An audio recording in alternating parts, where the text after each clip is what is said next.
It's Chuck here, back with Milton Daily Homes. Got 8 listings today, and I'm going to get right to it. The first one up is 650 Childs, number 33. It's a condo townhouse. It's at 244.9. Maintenance fees are $273 a month. And so inside it says it's in as-is condition. I don't think it's in horrible shape. It looks okay to me. It's a little plain. The one thing I'm not really seeing is the kitchen. So it's probably an original kitchen. It does have 3 washrooms though, only one full and then 2 part bathrooms. It looks decent. I think it's sort of in the middle of some of the stuff that's available right now, and you do have access to a rec center and a pool, which is fantastic. Okay, so that's the real value of being in that complex. Cargill Path is at 369.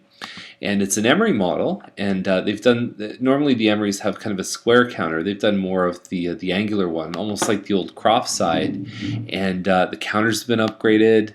No hardwood in here though, so that's, this is a good listing. I don't know if the price is going to be sustainable. I don't know if they're going to reach for that, although I do agree with, if homes are selling in 2 days for like full price or asking, go a little bit higher. Maybe these guys are leaving a bit of negotiating room, and I think they're going to attract activity because there's just not a lot for sale. But you will start to see bigger homes. You'll start to see semis for around the same price as this one, so that's what could give them a bit of a hard time. Now Clark Boulevard is at 509. It's a Royal Fern model. It's just over 2,000 square feet. Really good floor plan. It's big enough to accommodate a family. It's got the double garage, even though there's a staggered garage. What happens is when you move the garage down, you open up the whole floor plan here, and that's actually where the kitchen is. And nice colors in here. That looks like a laminate floor. I don't know if it's hardwood, but it's nice. So you've got your family room plus your dining room plus the kitchen and the eat-in area. Okay, so good stuff. You've got 4 bedrooms upstairs. And yeah, terrific. Nice price. It's right in line with what the other ones normally sell for. Looking for a mid-June possession, so a nice long closing on this one. McCready's the next one's at 529. It's like 2,340 square feet. I don't know if the pictures blow me away. I think that there's a lot to be desired. If someone's not using like a good SLR camera or hiring someone to take photos, I really think it's to the detriment of the sellers. I think that if I always look at it like, if you were going to be beheaded if you didn't sell your home in the next 30 to 60 days, what would you do? You'd probably get the best photos you possibly could, and I find whenever there's anything less than that, it just doesn't come off the same way. Now, it may or may not affect the results, but again, if you want to be certain, you get the good photos. Stringer Circle, I talked about this one. It listed about a week ago, and I guess they took it off the market and put it back on. And the big thing here is you don't really have, this is more of just a dining room, not a dining plus a living. You get into the home, you've got your family room, plus you also have your kitchen here. You've got the stairs going up. It's probably not a huge house. It does have 4 bedrooms upstairs, so I'm guessing it's kind of in the low 2,000 square feet.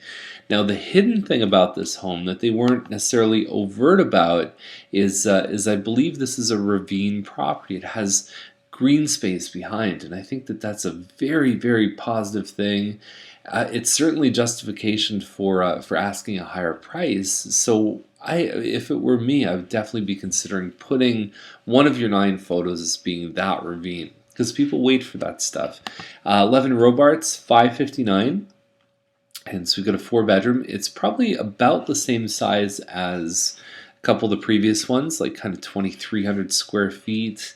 It certainly has some very nice features here. It's got a real 1-inch thick granite countertop. And actually, the way it reads, it says 1 foot, because the 1 apostrophe stands for a foot, but it's the 1 inch, and 1 foot granite would cost quite a bit. So this one is kind of banking more on features than it is for the size, because once you start crossing 550, you start seeing the stuff that's over 2,500 square feet. The nice thing about that one is it's close to the leisure center. It's close to the new Center for the Arts. The GO train is not far away, so there's some good things within walking distance.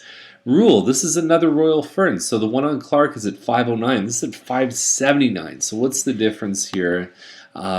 you've got a kitchen that you can't even tell. Everything's so white. It's really, really tough to tell the difference. Got to put those appliances in. People are going to pay you over $500,000 for this home, and you don't have appliances, right? So there's hardwood in part of it, but not the other part.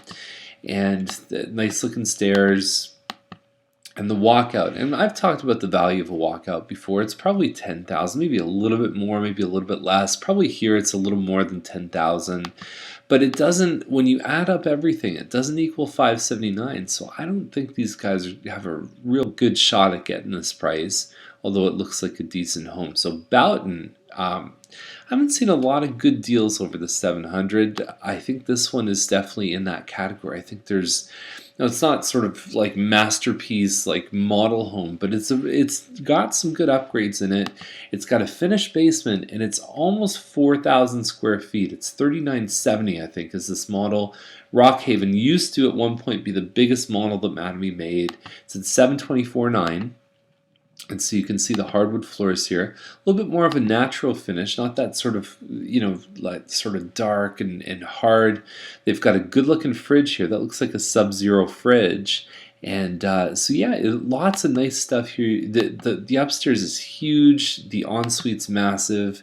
This is just a sitting area upstairs. The laundry room is bigger than a lot of bedrooms that we see. And then you've got your finished basement downstairs. So this one probably has like 5,000 square feet of living space, although it doesn't give any other measurements besides a rec room downstairs. So it says fully finished, could just be a rec room. Obviously that would affect the value, but at 724, I think for this amount of size, they certainly have a good shot at it. So that's the list for today. Nice quick list of 8, and we'll see you tomorrow with more Milton Daily Homes. Have a super day.